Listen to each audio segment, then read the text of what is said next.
Retour sur le concours complet et médailles d'or avec Karim Florent-Lagouag, évidemment. Salut Karim. Bonjour. Bienvenue ici. Il y a du monde, il y a plus de 20 000 personnes aussi aujourd'hui dans le salon.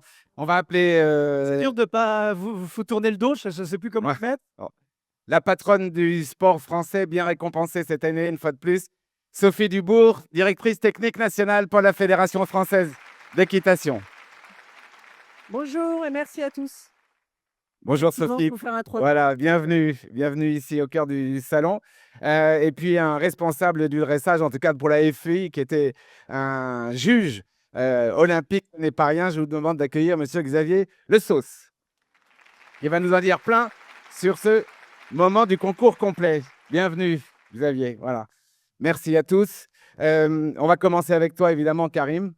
Beaucoup d'expérience dans toute ta carrière, les championnats d'Europe, médaille déjà évidemment partout olympique en or. Et puis une autre médaille, et c'était ton vœu le plus cher.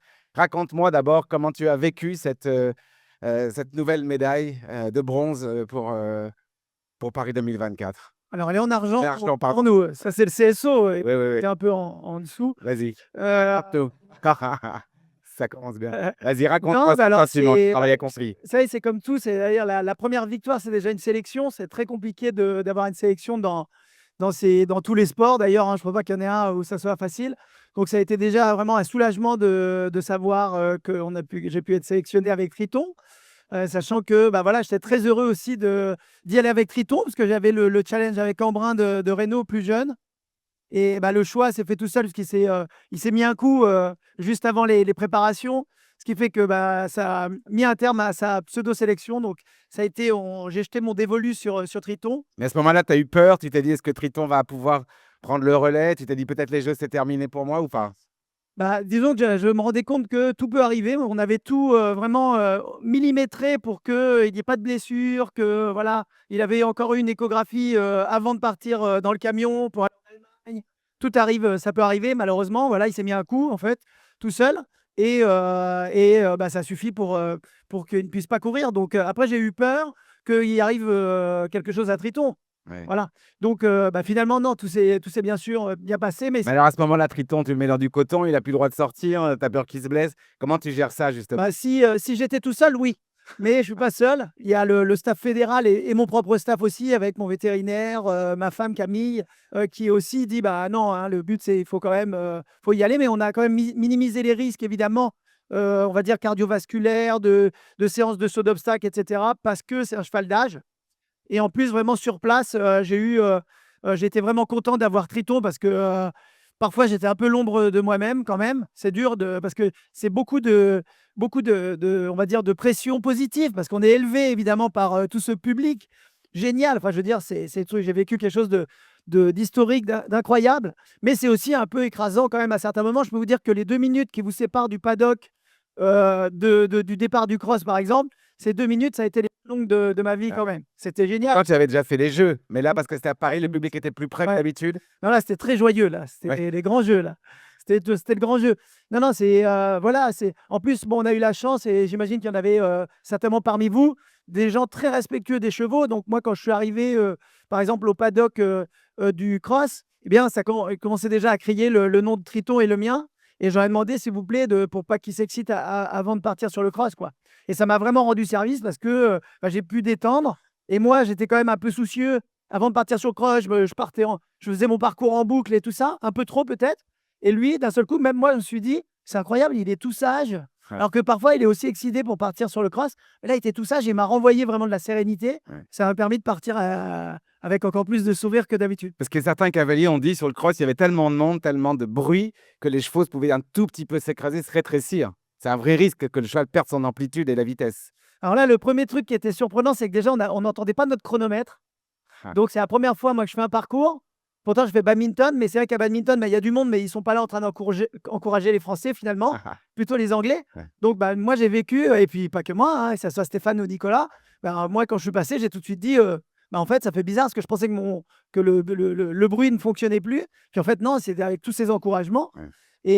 Et pour en revenir à ta question, qui était sur la longueur des foulées, tout ça, moi, j'étais assez surpris, parce que finalement, le fait d'encourager les chevaux, moi, Triton, ça le mettait quand même assez en avant.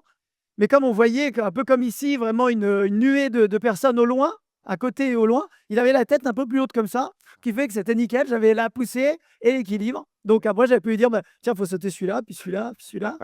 En gros, quoi. On va revenir avec toi sur la préparation, parce que je voudrais qu'on revienne sur ta préparation physique et mentale depuis plusieurs années, qui est assez impressionnante. Sophie Dubourg, d'avoir Karim Florent Lagouag, qui avait l'expérience, super coéquipier, hein, super homme sur le plan humain, fantastique. Vous n'allez pas me dire le contraire, mais enfin, ça fait partie aussi du choix dans la sélection, le caractère de l'homme, par le choix de son cheval. Oui, bien sûr. Alors, c'est une complémentarité avec aussi les autres équipiers, mais on a vécu, en tout cas pour ma part, 4 Olympiades et Paralympiades. Ouais. Et là, à Paris, avec tout ce qu'a décrit Karim, on s'attendait à tout ça, à toute cette pression. Et ça a été d'abord un choix des sélectionneurs sur forcément des cavaliers ou des cavalières qui avaient déjà de l'expérience pour vivre cette pression-là. Donc, Karim cochait toutes les cases. Il a préparé 2 chevaux. Il a donné aussi beaucoup de son temps. Il a cité ses partenaires, ses propriétaires, là aussi sa famille. Donc ça, je crois que c'est vraiment des choix de vie, de professionnels complètement avertis. Et bien sûr qu'on a misé là-dessus d'abord sur l'expérience, mais c'est quand même un couple, il y a le cheval, et il fallait que ça matche. Et quand il décrit aussi la réaction de Triton, c'était aussi un cheval d'expérience. Alors bien sûr, dans du coton, non. Lui avait envie, mais oui et non, parce que jusque la dernière préparation, je crois que tout le monde a besoin, non pas de se rassurer, mais de continuer de travailler. Il y avait aussi cette forte concurrence à préparer. On savait se situer. La médaille d'argent, c'est une très très belle médaille. On était un petit peu loin des Anglais et on le sera de moins en moins, j'espère, sur le futur. Mais on avait tous ça en tête et il fallait travailler jusqu'au bout. Et en tout cas, ce couple-là a répondu à ça. Et je crois que dans l'équipe, Karim a su montrer aussi tellement d'engagement, tellement de dynamisme, parce que ça a sûrement bien servi l'équipe avec des profils pour les 2 autres très différents. Sophie, le saut d'obstacle, vous avez peiné à faire une équipe. Un cheval s'est présenté, était blessé, alors que dans le concours complet, 2 cavaliers au moins avaient 2 chevaux. Karim vient de le dire, Nicolas Touzin en avait 2, capables de partir pour les Jeux. Ça veut dire qu'en France, le concours complet est plus riche en qualité de chevaux olympiques? Qui veut répondre? Ouais, le réservoir est sûrement plus large. En tout cas, on avait 2 cavaliers comme Julien Epaillard et Simon Delestre qui ont préparé plusieurs chevaux. Donc il y avait plusieurs chevaux. OK. À la fin, comme Karim, il y en a un qui sort du chapeau. C'était presque le cheval numéro 3 pour Simon Delestre et ils sont médaille de bronze par équipe. Donc on a vraiment des cavaliers qui sont très forts, très indépendants, un peu plus en saut d'obstacle, tout simplement parce que la viabilité économique de leur discipline le permet. Ouais. Beaucoup moins en concours complet, encore moins en dressage ou en paradressage. Mais ce sont de crack cavaliers qu'on choisit 2 années avant cette date des Jeux olympiques en France, de tout donner pour y figurer et tout donner pour être sur le podium. Quand on est DTN comme vous, depuis autant d'années, si on n'a pas de médaille et que c'est appris, pardon, ma question est directe, mais si vous étiez revenu avec aucune médaille, parfois ça se joue à pas grand-chose. C'est pas le cas. On se non, on se dit qu'on risque de passer à la trappe. C'est dur d'être, directrice technique nationale. Il y a un enjeu pour soi-même. Oui, un enjeu, il y a une responsabilité. Après, quand on choisit les bons éléments et qu'on a raconté aussi tout ce qu'on faisait, on a vraiment mis des moyens incroyables. Je parlais de... C'est la vie de la 16 totale des athlètes, Karim l'a expliqué, mais c'est aussi tout le monde a mis des moyens, la fédération, les institutions, l'agence du sport. C'est d'abord les cavaliers, hein, les propriétaires, leurs familles. Mais quand on parle de moyens, c'est aussi du temps, c'est pas que des moyens financiers, des moyens humains. L'engagement et on y a cru et comme a dit Karim, c'est pas le cas, on a eu des médailles. Donc ça a validé, ça a évalué le travail. Vous aurez, je précise juste après ce moment entre nous, la possibilité de rencontrer nos 3 invités, en direct pour des échanges et Karim évidemment pour des photos ou autres. Avec nous aussi une personne moins devant le public. C'est très heureux de vous accueillir, Xavier Le Sauce, que vous êtes dans le jury du concours complet de ce Paris 2024. D'abord, dites-nous quelle était votre fonction et ce que ça vous a fait sur un plan personnel. Évidemment, c'était une réussite. Alors d'abord, quelle était votre fonction, Xavier? Alors, la mission, elle est longue en réalité, puisqu'elle débute plus d'une semaine avant le début des Jeux. Et c'est un petit peu comme les cavaliers et les staffs ont répété leur gamme en amont. On a été amené à découvrir le site, puisque Versailles était un site iconique mais unique, malheureusement et heureusement finalement, parce que c'est ce qui permettra aussi de laisser une empreinte à la fois dans le concours complet et dans les Jeux olympiques. Ça a permis d'abord de marcher le cross, c'est la première chose qu'on fait, au même titre que les cavaliers le font quand ils arrivent sur le site. de découvrir le travail que Pierre Le Goupil et toute son équipe avaient été amenés à produire, à pouvoir, aussi jauger de quelques évolutions Et vous êtes là en contrôleur? on n'est pas là pour contrôler, on est là pour travailler avec le chef de piste, le délégué technique. En fait, on est là pour apporter un œil neuf. C'est-à-dire que le chef de piste et le délégué technique, eux, ils sont sur le parcours de cross déjà depuis 6 mois, 8 mois. Et à un moment, en fait, comme n'importe qui dans son horizon professionnel, quand vous êtes en permanence focus sur quelque chose, il peut arriver que vous soyez amené à oublier ou par mégarde ne pas voir quelque chose. Et donc, par exemple, sur le fameux gué que tout le monde a découvert près de l'arène centrale, quand on a marché le tour, en fait, à un moment, il y a un fanion qui nous posait question. Et donc, on a eu cette discussion-là avec Pierre et le délégué technique de pouvoir bouger un fanion pour faire en Parce que sorte quel était que... le risque? Le risque était qu'on ait un cheval on est en fin de tour, puisse être fatigué, un mauvais saut qui parte un peu vers la droite et qu'on se retrouve dans les fleurs et qui soit pas l'image qu'on ait envie d'avoir du sport à ce moment-là de la compétition. Donc c'est véritablement le premier objectif qu'on a eu quand on est arrivé à Versailles. Et puis après, on a enchaîné le déroulement d'un concours complet classique, c'est-à-dire que on s'est retrouvé avec 65 chevaux sur une journée, une reprise de 3 minutes 30 à évaluer. Le parcours de cross, alors c'est très Avec un étonnant. tout petit peu de pression. Quand- 65 chevaux comme d'habitude. Bon, Alors pas comme d'habitude, ça c'est certain. Après, quoi qu'il arrive, ça reste du dressage. C'est-à-dire qu'en fait, ce sont des mouvements classiques. C'est vrai qu'au même titre que les cavaliers essayent de mettre la pression loin d'eux, c'était la même chose pour nous. C'est-à-dire que l'objectif, c'est de pouvoir évaluer les couples, non pas en fonction des nations, non pas en fonction des dénominations des uns et des autres. On a vu les Anglais, hein. Ouais, je sais pas, Rose Canter, elle s'est pas retrouvée hyper bien, contrairement à ce qu'elle pouvait faire d'habitude. Et Carrie qui a fait une super reprise qui a été évaluée. Alors, des fois, Comment on fait pour juger quand on est à Paris? oui, vous m'avez bien noté, merci. Comment on fait pour juger en toute objectivité? Le total objectif n'existe pas. Donc, Je comment le vous pense. faites pour regarder Karim et dire je fais comme si c'était un Belge ou un Suisse? Alors après, je pense que chacun, belge ou suisse, je sais pas pour les jeux, mais je pense que chacun est amené à agir de manière différente. Moi, à titre personnel, c'est vrai que j'ai vraiment toujours attaché une importance à ne pas faire de différence en fonction du nom ou de la nation. Et qu'il s'agisse de Nicolas, Karim, Stéphane ou d'un autre cavalier, l'objectif, c'est de rester le plus neutre et le plus fair possible. C'est-à-dire, ni dans un sens d'être hyper enthousiastique parce que c'est une nation connue ou c'est un cavalier Ou connu. trop sévère pour pas être Ou trop accusé sévère de Faut trop ne pas bienveillance. être nationaliste. Ouais. Voilà. Donc, non, c'est une journée qui se fait. C'est une journée qui est effectivement chargée, mais finalement, je pense qu'il y a aussi, au même titre que les cavaliers et tout le monde, l'adrénaline des jeux fait que c'est une reprise qui fait 3 minutes 30, qui oblige tout le monde à rester très concentré. Hein. Dans la partie au galop, on ne peut pas dire qu'on ait le temps de lâcher les chevaux du regard. Et puis, c'est une journée qui se passe, me semble-t-il, plutôt pas si mal. En tout cas, les équipes avaient l'air plutôt ravies du résultat à la sortie. Karim, je voudrais qu'on revienne pour les gens qui sont autour de toi. On revienne sur ta préparation. Moi, je la connais depuis des années et ça m'a toujours beaucoup impressionné. Tu es maintenant à un âge mûr pour être un sportif de haut niveau. Et justement, tu as géré cette approche de la cinquantaine avec un énorme travail sur ton physique et sur ton mental. Est-ce que tu peux expliquer aux gens qui nous écoutent comment tu l'as fait avec une certaine exigence, pour pas dire parfois même une violence vis-à-vis de toi?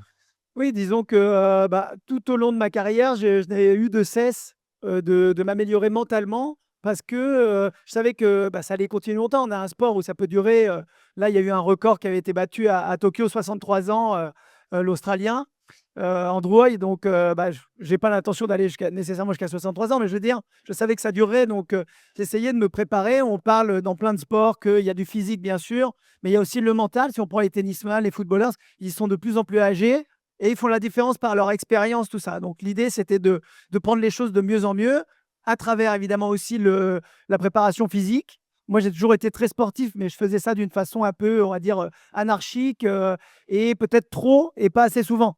C'est-à-dire, je me faisais des grosses sorties, des gros footings, des gros matchs, etc., de tennis ou n'importe tout ce qui est possible, du squash, tout ce qui est un peu énergique, j'aime beaucoup. Et quand j'ai rencontré Guy Bessa, qui lui avait écrit un bouquin qui s'appelle Cavalier, ce sportif qui s'ignore tant, je l'ai contacté. Et puis après, il est même devenu copropriétaire de Triton. Vous voyez, donc au fur et à mesure, on a vraiment sympathisé. Qu'est-ce qu'il a changé concrètement dans ton travail physique? Alors concrètement, il a changé le fait de me donner un travail qui soit dédié à ma morphologie, à mes besoins, à l'équitation spécifiquement aussi, et en prenant en compte évidemment ce que j'aime, ce que j'ai envie de faire quand même. C'est pas juste me dire: «Faut faire des pompes parce que tu as et des tractions parce que tu as les bras qui sont pas assez développés par rapport, au reste du corps». Non, c'était aussi: «Bah, tiens, comment je vais faire travailler les bras? Bah, je vais t'emmener faire de l'escalade, on va faire ci, on va faire des trucs un peu drôles, je t'envoie des ballons, des trucs, voilà, un peu lourds» et tout ça, ça me faisait travailler parce que si moi tout seul, je dois faire des pompes, Mmh. j'ai pas envie parce que je suis nul. Donc, bah, maintenant je me suis arrangé, mais au départ, c'était dur pour moi alors que des squats, je pourrais en faire, 500 quoi. Est-ce que le poids, tu as maîtrisé ton poids, tu fais très attention, tu es très fit, mais les jockeys ont dit 1 kilo, c'est une foulée. Est-ce que toi, tu as voulu justement avoir un poids très précis? Ah moi Très fixé? j'ai fait vraiment pour Paris, jusque-là, j'ai jamais été lourd, mais, pour Paris, j'ai perdu, 7 kilogrammes. C'est énorme. Ouais, et je voulais pas en fait, je voulais le faire longtemps en avance pour pas souffrir. Je voulais que ça soit logique, que je puisse trouver un Pas être rythme. fatigué. Bah non, je voulais trouver un rythme. Alors c'est vrai que bon, heureusement, j'ai des proches aussi. J'avais un nutritionniste, hein, qui m'a beaucoup, suivi, mais aussi des proches qui sont là en disant: «Oh là, tu sois un peu fatigué». Parce qu'en plus, je me prenais pour un gladiateur, donc moi, je partais à 5 heures du mat courir. S'il faisait dégueulasse dehors, j'étais super content, c'était encore mieux et je me mettais des musiques, genre, Stallone, enfin, un truc de fou dans les oreilles et après je prenais une douche glacée où j'allais dans ma piscine l'hiver Ouais, pour, ouais. voilà, pour que ça soit cool et puis ensuite j'entamais mes journées et puis je faisais tout ça à jeun en plus, hein, parce que bon mais c'était, voilà, c'était très calculé malgré tout et j'avais fait un peu de façon Marc Aurèle, avec le développement personnel et tout ça, j'ai plongé là-dedans si je puis dire et ça m'a beaucoup, appris sur moi-même et heureusement l'entourage m'a dit à un moment donné: «Bon, il va falloir te calmer un peu quand même». Mais tout ça a fait que petit à petit j'ai perdu du poids, j'ai commandé des plats en fait, diététiques et tout ça, qui sont pas, régime, mais c'est vraiment, de la bonne qualité, on va dire. Donc chaque semaine, je recevais tous mes plats, tout ça. Bah, je continue toujours d'ailleurs et bah, ça m'a permis de fitter pile pour, mais là les 7 kilogrammes, je les ai pas repris, mais j'ai pris 5 kilogrammes, tu vois? Donc depuis les Jeux. Ouais. L'approche des Jeux, quand on a j'ai eu beaucoup d'expérience, tu t'étais fixé cette, peut-être dernière médaille olympique. Si tu ne l'avais pas eu, on sait que les Jeux parfois peuvent gâcher des vies parce qu'on parle toujours des victoires, mais il y a des vies sacrifiées pour des athlètes qui n'y parviennent pas, qui ne sont pas qualifiés ou qui échouent lors de l'échéance. Est-ce que tu as eu peur de ça? De te dire, «C'est peut-être la marche de trop que je veux franchir»?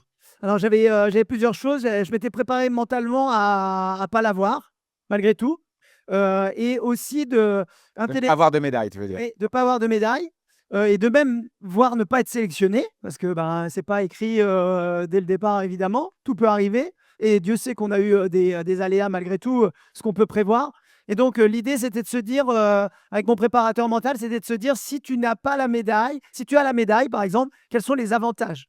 Voilà, en 2 secondes, je lui écris, tout ce que tu veux et si tu n'as pas la médaille, quel est, l'avantage aussi? Alors là, j'étais sec. Elle me dit: «Bah, essaye de trouver». Alors, franchement, je lui disais: «Bah, peut-être que je pourrais, traverser le salon du cheval sans faire des selfies tous les 3 mètres».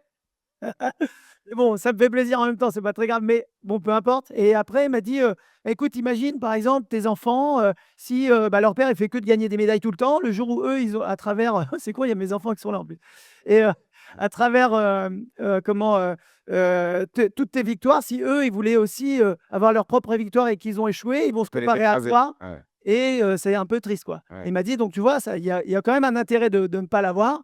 Et puis bon, voilà, j'ai trouvé, je sais pas, une dizaine au final de choses qui permet en fait de dédramatiser la situation et de se projeter de manière plus positive et c'est là où j'ai découvert que finalement, quand on n'a rien à perdre, on est quand même plus dangereux que s'il y a toujours cette croyance un peu trop de dire: «Il faut que j'y aille, il faut que j'y aille» et aussi je m'étais dit que je voulais profiter du chemin qui m'amenait jusqu'aux Jeux olympiques et aussi une suite aux Jeux olympiques, que j'ai pas du tout respecté au final. Mais au départ, j'avais dit: «Après les Jeux olympiques, je vais à Bokello avec, celui qui aura pas fait le truc, j'irai, faire le Grand National au Haras du Pin». Tu vois, j'avais une suite pour pas parce que les gens font l'erreur de dire: «Bon après terre brûlée, quoi» et Ouais. là, tu te relèves pas si tu l'as pas. Donc voilà, il y a beaucoup d'astuces à mettre en œuvre.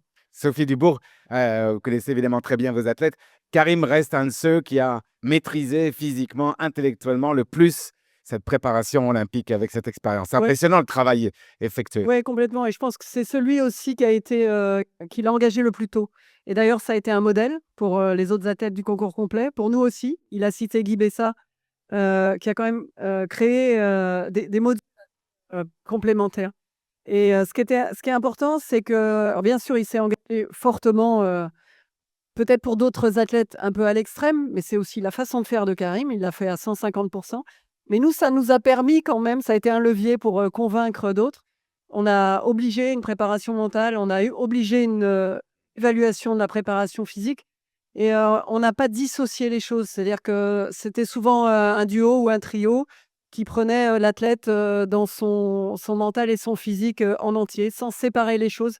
Il a très bien témoigné en disant ouais, il y avait des choses dont j'ai besoin, mais faire des pompes, ça ne m'intéresse pas. Et puis, ce sont quand même des adultes, des chefs d'entreprise, pères de famille. Donc, on a trouvé un biais pour, alors d'abord, dans une première période, en tout cas pour le saut d'obstacle, en l'obligeant, contrairement au concours complet qui était un peu plus proche de leur prépa physique. Et tout ça, c'est passé grâce à l'enjeu. Alors, ce qu'on fait aussi, c'est qu'on s'en sert pour la préparation des jeunes athlètes, des jeunes talents. Et je crois que Karim, en tout cas, est un très beau modèle. Et quand il dit je continue, ça veut dire que c'est une hygiène de vie aussi pour lui qui est acquise. Et c'est pas seulement pour une échéance. Et nous, on a appuyé sur la prévention des blessures, sur aussi l'instabilité émotionnelle, on l'a appelé comme ça. On a raté des médailles dans les dernières Olympiades, dans l'ensemble des disciplines olympiques et paralympiques, parce qu'il y a une faiblesse émotionnelle, trop d'enjeux qu'on n'avait pas du tout préparé. Donc pour Paris, on s'est servi des bilans des 3 dernières Olympiades pour préparer ça. Mais en conclusion, Karim était une très belle locomotive pour ça. Ouais. On va prendre 2-3 questions si ça vous intéresse, mais je voudrais juste qu'on applaudisse encore Karim Florent-Lagoa qui a encore cette médaille pour la France et la gentillesse d'être avec nous cet après-midi assez sollicité. Est-ce que quelqu'un voudrait poser une question à Karim, à Sophie ou Xavier? Est-ce qu'il y a une question? S'il y a une question, vous en profitez, Karim est là pour vous. S'il y a une question, alors avec nous carrément auprès de nos invités. Voilà, bien, posez votre question. Merci, Xavier. Déjà, merci de nous avoir fait vibrer pendant ces JO. Moi, je suis une cavalière de CSO, je ne suis pas beaucoup le complet et je dois vous le dire, grâce à vous, j'ai suivi le complet. Donc, vraiment, merci beaucoup. Petite question. Ça y est, j'ai perdu, j'ai stressé. Ne vous inquiétez pas, merci en tout cas pour les compliments, c'est sympa. C'est pas la première fois qu'il a fait les Exactement. obstacles. Il en a eu des trop, vous pouvez me croire. Oui, voilà. Il y a trop de mémoire. Ne regarde pas comme ça. Comment vous est venue l'envie de faire du complet à haut niveau? Qu'est-ce qui a déclenché votre envie vraiment de vous concentrer sur 3 disciplines qui sont complètement différentes? Bah, alors déjà, l'équitation, enfin le cheval, au départ, je n'étais pas forcément un compétiteur et je n'étais pas forcément attiré par le complet. Moi, j'ai commencé par le saut d'obstacle même, parce que mon oncle, lui, faisait du complet et tous les chevaux qui allaient bien en complet, c'est lui qui les avait. Et moi, je récupérais tous ceux qui n'avaient pas d'allure ou qui n'étaient pas assez courageux, entre guillemets. Et donc, au final, je me suis dit, bon, je vais plutôt faire du saut. Moi, ça a été plutôt par dépit, entre guillemets. Et ensuite, j'ai fait plutôt des jeunes chevaux, beaucoup chez la Fontainebleau. Ça. Et puis après, mon oncle, lui, il a préféré petit à petit arrêter le haut niveau. Moi, donc, j'ai pu récupérer ses chevaux, en fait. Et je suis parti dans le complet à fond. Et c'est vrai que le cross, c'est vraiment ce qui me séduit, on va dire, le plus sur les 3 tests. J'adore le dressage, évidemment. J'adore le saut d'obstacle. Évidemment, non. plus récemment, ça. Non, mais j'aime pas forcément être jugé. Ah, c'est pas vrai, pardon. J'aime pas forcément être jugé. Kamel, j'aime pas être jugé. Arrête. Pareil. Non, mais c'est vrai. Non, mais parce que... Apprécié. Non, mais c'est vrai en plus. Non, mais ce que je veux dire par là, c'est que après, c'était, tu sais, quand tu es jeune et tout, on t'explique pas toujours très bien. Aujourd'hui, c'est beaucoup plus populaire de faire parler des jurys, Ok. qu'on comprenne. Ok. Moi, au départ, J'ai dû tu sais, il y a 3 juges. sur cette jeunesse, alors. Ouais, c'est ça. Il y a 3 juges, il y en a pas un qui est d'accord déjà. Donc, bon, il y en a un qui met premier, 9e. Bon. Ouais, on balance pas. Xavier, bien Mais bon, apprécié. j'aime beaucoup le dressage, ça c'est sûr, parce qu'en fait, c'est la base aussi, ce qu'on appelle le dressage, c'est-à-dire essayer de faire en sorte que le cheval soit coopératif, etc. C'est ça aussi le dressage. C'est pas une épaule en dedans et tout ça, nécessairement, je veux dire. Mais c'est ça qui m'intéresse au plus haut point. Ensuite, le saut d'obstacle, mais le cross, ça, c'est mon truc, quoi. Quand j'étais gamin, déjà, quand j'étais sur le cross, ça me plaisait beaucoup. Et ça me, je sais pas, j'avais l'impression de m'évader. Les chevaux, j'ai l'impression qu'ils adorent aussi, selon les, on va dire, en plus, on avait beaucoup de pur sang et tout. C'était des avions de chasse pour ça, quoi.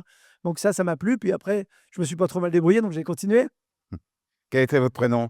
Clara. Bravo, merci Clara. Merci. Je peux l'applaudir. Merci Xavier. Une autre question? Est-ce que quelqu'un veut poser une question? Mademoiselle? Je ne sais pas si c'est le fait de poser la question, de s'approcher de Karim, mais en tout cas, c'est efficace. Quel est votre prénom?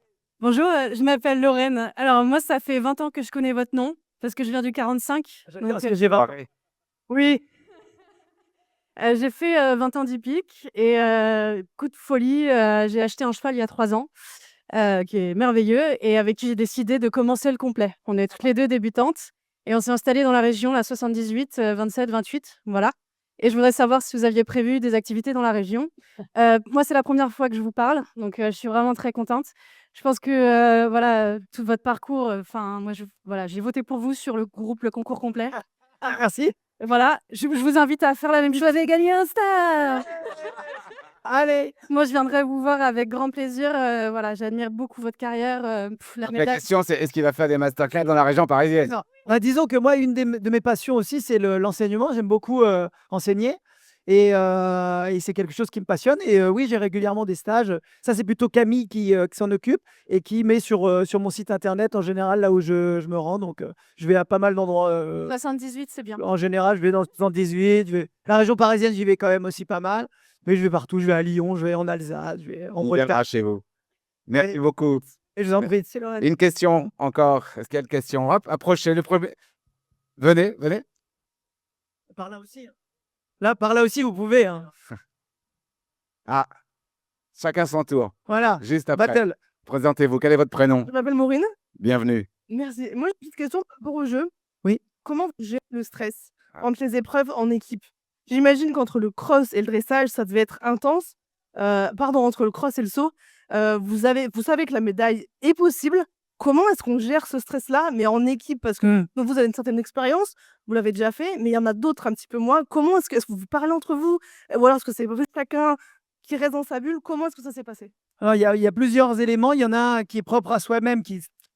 Il faut travailler en amont. On ne peut pas faire ça 15 jours avant d'aller aux Jeux Olympiques. Hein. Il faut le faire des années auparavant parce qu'il faut maîtriser un certain nombre d'éléments. Il faut appris dans sa tête. Comme ça, à force de le faire peut-être des milliers de fois, ça devient un peu plus automatique et on peut se concentrer sur autre chose. La respiration, la visualisation positive, on va dire, entre guillemets, la gestion des petits échecs, etc. pour rebondir tout de suite.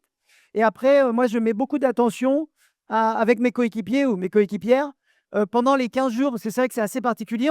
On n'est que concurrents Ouais. et d'un seul coup, on doit être frères d'armes.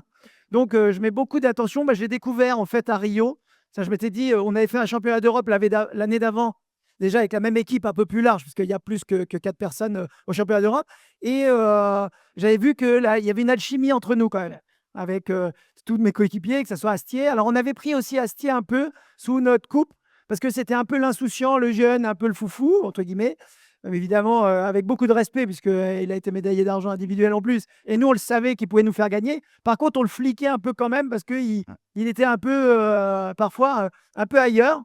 Mais vraiment un super mec. Et c'est aussi pour ça qu'il nous avait un peu rendu solidaires pour le suivre et le protéger, entre guillemets. Donc, on avait un peu cette vocation. Ça a créé une équipe très soudée. Et après les Jeux Olympiques de Rio, j'ai trouvé ça tellement génial parce que moi, j'étais celui qui était le drop score, celui qui n'avait pas compté. Et j'avais l'impression que c'était moi le héros de cette histoire. Donc, c'était vraiment on va dire une équipe incroyable. Donc, j'ai décortiqué plein de choses avec mon coach mental.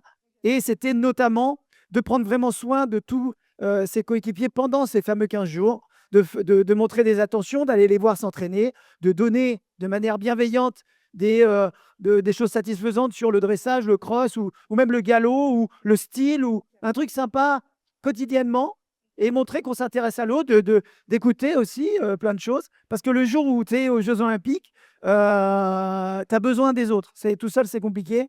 Et quand tu es un peu plus comme ça, on est tous dans le même embarras finalement et on a envie de profiter, on a envie de s'élever. Et c'est un peu cette façon-là, moi, que j'ai de gérer, on va dire, le stress dans ces périodes, c'est de compter pas mal sur les autres quand même. Parce que quand moi, je m'élance sur le dressage ou sur le cross ou sur le saut, j'ai plus de stress, je laisse à ceux qui sont à pied. Par contre, moi, quand je suis à pied, je pétoche pendant toute la durée du truc, tu vois, pendant tout le dressage, pendant tout le cross, je me ronge les ongles et tout. Alors que quand je le fais, pas du tout. Donc, et je pense que c'est grâce à ça aussi. Merci beaucoup. Merci. Merci beaucoup pour votre question. Allez, la dernière. Bienvenue. Quel est votre prénom? Eugénie. Bienvenue, Eugénie. Alors, pour Xavier. Non, je déconne. Du coup, déjà, bravo. Je pense Merci. qu'on vous le dit beaucoup, mais vous êtes incroyable. Faut pas exagérer non plus, mais enfin. Kamel, il me connaît trop aussi. Alors maintenant, voilà, ça marche pas. Il m'a connu tout petit. C'est beaucoup plus âgé que moi. Aussi, oui. Moi, j'étais sûrement pas née. Mais... blanc. Celle-là, elle est dure. Bravo, on peut l'applaudir quand même. Celle-là, elle est bien, je veux dire. Désolée. Bam. Je voulais juste du coup, enfin moi de base je suis une cavalière de CSO, mais j'ai toujours eu assez envie de commencer le complet et je vous ai vu aux Jeux Olympiques et ça m'a donné envie de commencer. Et du coup, je voulais juste savoir si vous aviez un conseil à donner aux cavaliers comme ça qui veulent et surtout en cross, je me demandais voilà. Il veut pas de concurrence. Ouais, voilà. Non, le CSO, c'est bien. Non, mais J'arriverai bientôt, j'arriverai bientôt. ouais, c'est ça. Non, bah, le conseil, c'est vraiment de bien choisir son compagnon, parce que de faire du complet avec n'importe quel cheval, ou du saut d'ailleurs, mais bon, comme c'est plus polyvalent, il faut vraiment bien choisir, je pense, son cheval. Je pense qu'il faut vraiment respecter chaque étape, puisque vous le savez, évidemment, il y a une certaine dangerosité, malgré tout, un peu plus que dans les autres disciplines, peut-être. Enfin, en tout cas, les disciplines olympiques. Et là-dessus, bah, il faut vraiment être bien prêt. On ne se lance pas sur un complet. Au pire, en CSO, même si ce n'est pas terrible, tu vas faire quelques barres ou des refus. Sur le cross, tu peux risquer une chute ou de faire mal à ton cheval aussi. Donc, l'idée, c'est vraiment d'y aller par étapes, de jamais griller, de prendre son temps, de le faire bien. Que quand il y a des choses qui ne sont pas comprises par le cheval ou par le cavalier lui-même, mais surtout par le cheval, il y a de la nervosité, il y a une incompréhension, il y a une appréhension. Pas hésiter à tout de suite rebaisser, retourner à l'endroit où c'est compliqué pour le cheval et revenir après, grandi de tout cela. Mais il faut surtout pas être pressé. Nous, on a un dicton qui dit prendre son temps, c'est gagner du temps. Parce que voilà, tous ceux qui veulent aller trop vite, de toute façon, ça ne fonctionne pas. Donc, j'ai envie de dire, évidemment, d'être bien encadré, de ne pas se retrouver seul pour faire ces compétitions de complet. Il vaut mieux être entouré par un professionnel, déjà en amont. Et pourquoi pas le jour J si on peut se le permettre. Et voilà, et de surtout se faire plaisir avec le cheval, parce que finalement, le cross, on s'en fait tout un truc. Moi, j'ai fait monter des cavaliers très connus de saut d'obstacle pour faire des crosses parce qu'ils avaient envie, en fait. Et il y en a certains, je leur disais, mais pourquoi tu montes en arrière comme ça? Tu montes pas comme ça quand tu es en CSO, quoi. Et ils me disent, mais moi, j'ai envie de les sauter, les obstacles. Mais je dis, mais c'est un cheval qui a déjà fait du complet, donc mets-toi en équilibre comme si c'était, je sais pas moi, un droit, une combinaison, un auxerre, une rivière, que sais-je. Calme-toi, ça va bien se passer, sois cool, quoi. Et donc, c'est amusant parce que souvent, on se fait une idée en se disant, waouh, il faut être un guerrier. Oh là, il se calme le guerrier, il fait un bon apprentissage, il se fait plaisir. Et puis voilà, c'est déjà la passion, la joie, l'amour du cheval qui fait qu'on arrive à tout ça. Et si ça nous plaît, et au cheval aussi, bah, allons-y, quoi. Merci beaucoup. Vous en prie. Sans rancune. Je vais juste avant que vous puissiez rencontrer nos 3 invités, avoir un mot bien sûr sur le reste de l'équipe qui n'est pas là. Stéphane Landois avec son cheval gris et puis bien sûr Nicolas Touzin qui faisait je crois sa 7e Olympiade. Une équipe absolument extraordinaire qu'on peut aussi évidemment applaudir parce qu'on pense à eux. Et puis à la 4e place, premier réserviste, il faut penser bien sûr à Guirec Lecos qui est quand même un cavalier olympique. Merci à tous d'avoir répondu présent. Tout à l'heure, on se retrouvera avec Cotin Cotier pour le dressage. Je vous laisse maintenant avec eux. Merci à vous et on applaudit nos 3 invités. Merci et bienvenue au Salon du Cheval.